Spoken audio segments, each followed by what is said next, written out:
A paz do Senhor, amados, estamos aqui mais uma quarta-feira para meditar, compartilhar com você a palavra do Senhor. E hoje eu gostaria de trazer aqui, nesse tempo que a gente tem, esse tema tão interessante que é o desejo do nosso coração. E aí a gente vai pensar, nossa, Thalita, eu tenho tantos desejos no meu coração é um campo tão fértil que eu penso tantas coisas e às vezes eu até tenho dificuldade de tomar decisões diante de tantos desejos que permeiam o meu coração. Até eu preguei na semana passada, trazendo aqui para você a dificuldade que algumas pessoas têm de tomar decisões e elas vão das mais simples às mais complexas. E o quanto Deus, Ele espera que nós sejamos pessoas capazes de tomar decisões e isso demonstra o nosso nível de posicionamento e da nossa fé, que determina, para onde nós queremos ir, para onde nós queremos chegar. E nós pedimos o governo de Deus sobre a nossa vida para que Ele nos conduza segundo a sua vontade, porém, expondo as nossas vontades. E hoje eu vim, e até usei um versículo na semana passada, dizendo sobre 2 Crônicas, quando Deus chega para Salomão e pergunta para ele o que é que ele gostaria, o que ele queria que Deus fizesse para ele. E Salomão responde que ele gostaria que Deus desse para ele conhecimento e sabedoria. E Deus fala que daria então segundo o desejo do coração dele. E eu achei muito interessante quando Deus faz esse apontamento para ele. Tá lá, deixa eu abrir aqui com você, em 2 Crônicas, no capítulo 1, no versículo 11, tá dizendo assim: disse Deus a Salomão, porquanto foi este o desejo do teu coração. Veja que o desejo do coração de Salomão foi sabedoria e conhecimento para que ele soubesse conduzir o povo. E aí Deus responde a Salomão dessa forma: já que esse foi o desejo do seu coração. E aí eu fiquei me questionando durante toda essa semana, falando dos desejos do coração, né? E o coração da gente às vezes é muito enganoso. E aí, quando o coração da gente nos conduz para o engano, o quanto isso é prejudicial para as nossas vidas. Aí eu vim orando a Deus e o Senhor falou comigo hoje e eu gostaria muito que você abrisse a sua Bíblia num salmo muito conhecido, que é o Salmo 37. E eu quero ministrar sobre a sua vida através dele hoje, trazendo uma resposta do Senhor para a minha indagação e eu acredito que para a sua também, trazendo a resposta do Senhor para a sua vida. E diz assim no Salmo 37, vamos ler apenas o versículo 4, que diz assim: agrada-te do Senhor e Ele satisfará os desejos do teu coração.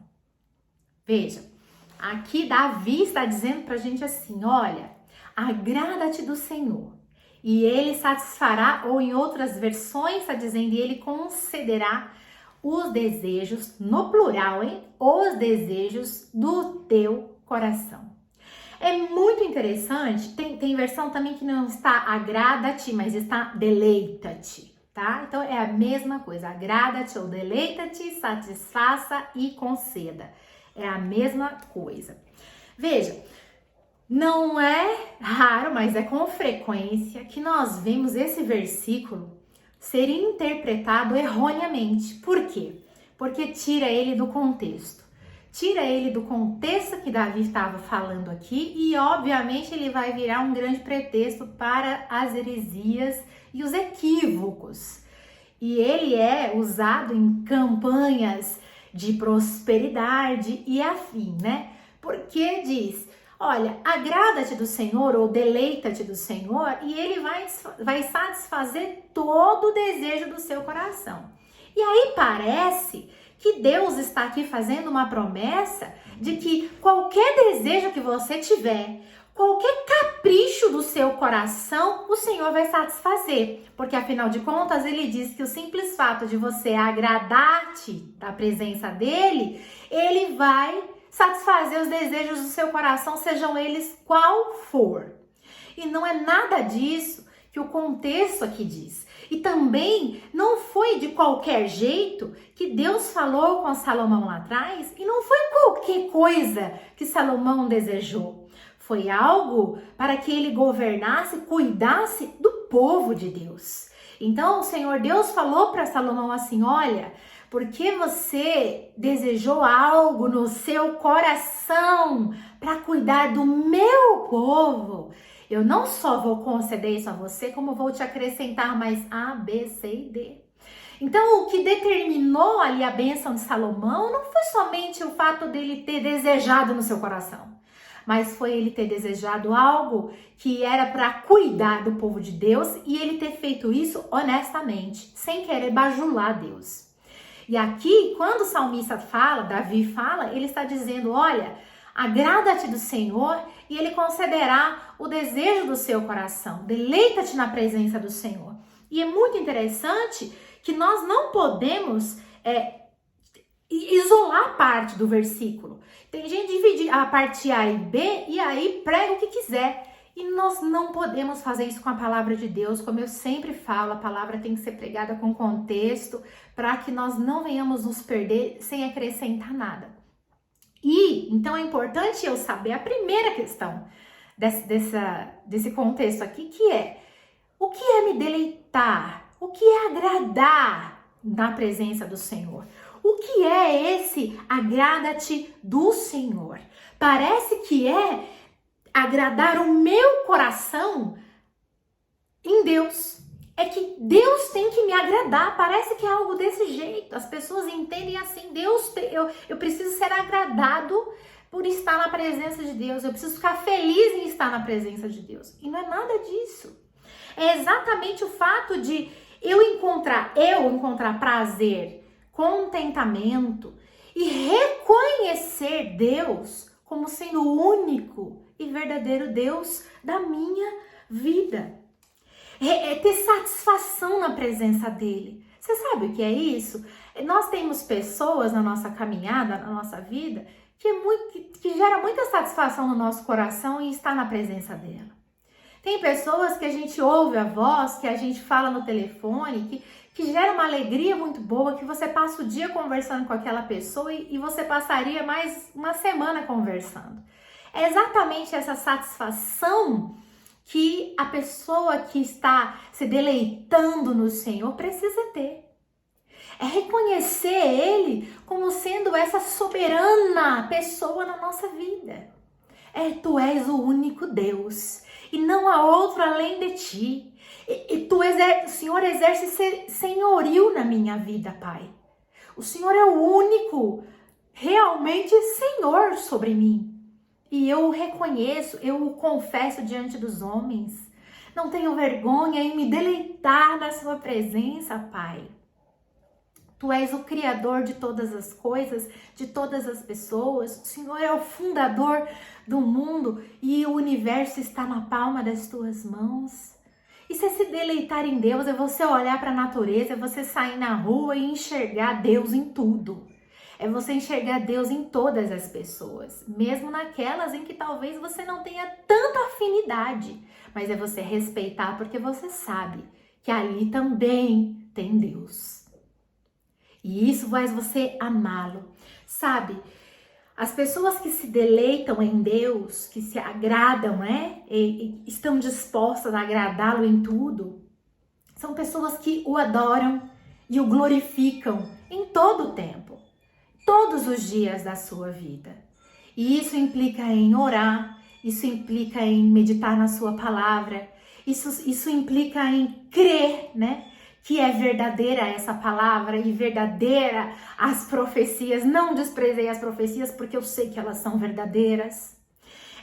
Eu honrar o Senhor com a minha vida, com os meus bens, com tudo aquilo que Ele me deu, com os meus dons, com a minha voz, com tudo aquilo que o Senhor entregou e colocou dentro deste vaso.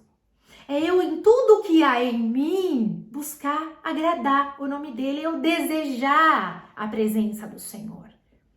Isso é deleitar no Senhor. Isso é eu verdadeiramente querer honrar o Senhor. Aquelas pessoas que verdadeiramente, né, eu uso muito essa palavra, mas é porque é assim, as pessoas que de verdade ou absolutamente se deleitam no Senhor, têm zelo pelas coisas dele. E isso não é fazer as coisas por obrigação, de cara feia, mas é porque zela e ama e preza pelas coisas do Senhor, pela presença do Senhor, em buscar fazer tudo pela causa do Senhor. E essas pessoas são submissas à vontade do Senhor.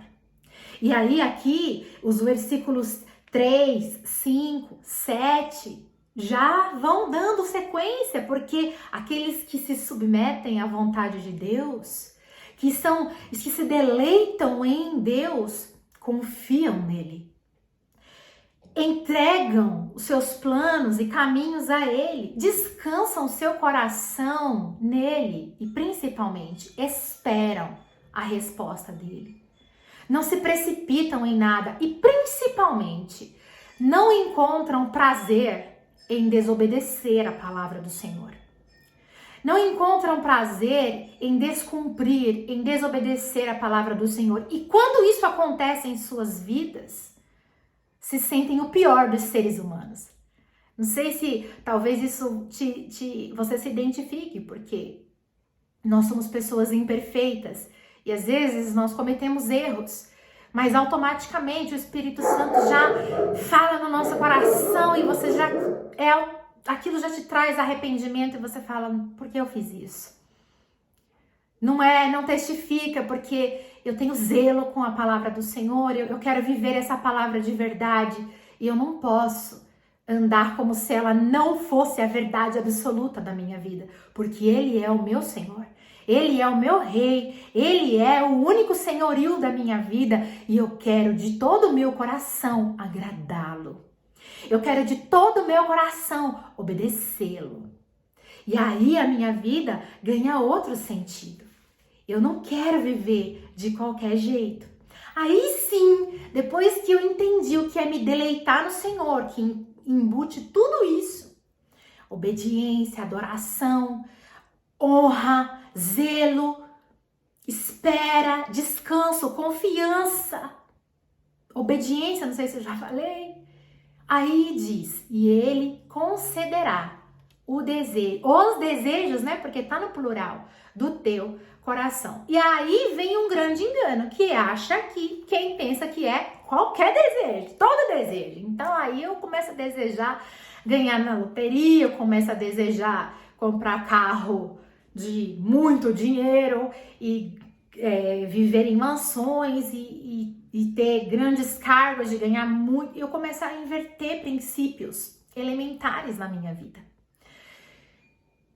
Se engana quem pensa dessa forma, que é qualquer tipo de desejo, que é ter um corpo global, né? Não, porque quem verdadeiramente chegou até aqui, passou pelo deleitar-se no Senhor, teve o seu coração transformado. Teve o seu coração totalmente transformado, é nova criatura. Eis que tudo novo se fez. As coisas velhas passaram. Então a sua mente foi transformada e você agora possui a mente de Cristo. E a mente de Cristo não tem essas coisas supérfluas, essas coisas pequenas, essas coisas passageiras, essas coisas que a traça e a ferrugem corroem. Mas você tem uma mente transformada, uma mente que cresceu, uma mente que se expandiu. E os desejos do seu coração, eles estão submissos à vontade de Deus. O desejo do seu coração foi esquadrinhado pela palavra de Deus. O desejo do seu coração hoje é preocupado com o reino de Deus.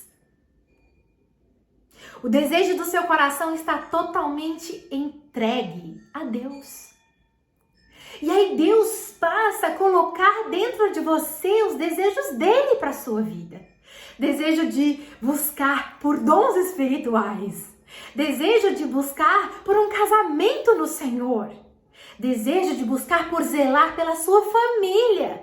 desejo de buscar pela salvação da sua família, desejo de buscar pela sua vida eterna. E o seu olhar deixa de ser nessas coisas aqui comezinhas e passa a ser pela sua vida eterna. Veja, aqui o Salmo 37 é muito interessante porque tem as implicações escatológicas, né? Davi, ele fala, ele observa e ele faz essas implicações escatológicas. A gente sabe que a escatologia, ela é o estudo dos finais dos tempos, né? De como é que as coisas vão acontecer nos finais dos tempos, depois. E Davi fala, olha, você não fica indignado quanto aos malfeitores. Olha, você não fica preocupado com o ímpio, porque ele tem mais do que você. Não fique indignado porque o ímpio prospera e o justo não. Sabe por quê? Na vida eterna, o ímpio não tem como ele pensar em eternidade, porque ele vai ficar por aqui mesmo. Mas você não. Você tem a vida eterna. Você, por mais que não esteja colhendo tudo agora, você vai colher lá na vida eterna. Então se alegra. Então não fica preocupado, porque você você tem essa garantia de eternidade. Então aqui tem essa questão escatológica que é muito importante. E às vezes as pessoas ficam exatamente batendo a cabeça nisso. Ah, mas fulano não é crente e ele tem tudo isso. E eu que tô aqui na igreja tô passando esse aperto. Irmão, significa que você ainda não teve a sua mente transformada. Você está preocupado somente com essa vida. E aqui o Senhor está falando, olha, o desejo que eu tenho para a sua vida, o meu plano para a sua vida é muito mais alto do que você pode imaginar. Os meus pensamentos são que você venha para mim, é que você venha morar na Nova Jerusalém, essa questão da eternidade. E não de prosperidade terrena. E tem gente que passa a sua vida simplesmente granjeando questões aqui, para essa vida. Juntar dinheiro no banco e passar nervoso com as questões, com a alta ou a baixa do dólar. A nossa vida vale mais. Jesus morreu por nós e a vida dele vale muito mais.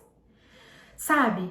Os desejos do coração do justo, uma vez que transformados pelo Senhor, ele muda de perspectiva. E nós passamos a ansiosamente, e aí sim eu posso usar essa palavra ansiosamente, aguardar pelo dia do Senhor. É isso que deve ocupar o nosso coração.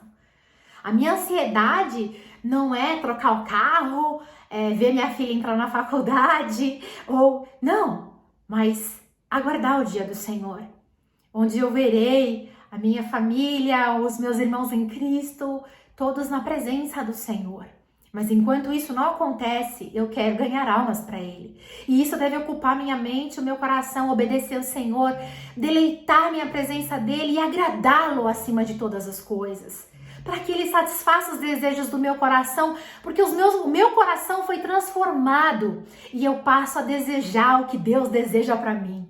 E eu desejo salvação, eu desejo vida eterna, eu desejo morar lá junto com Ele, eu desejo dons, eu desejo que Deus transforme a minha realidade segundo a expectativa dEle para mim. Eu desejo que Ele me capacite para ir além das minhas limitações, tudo para que Ele faça a vontade dEle na minha vida.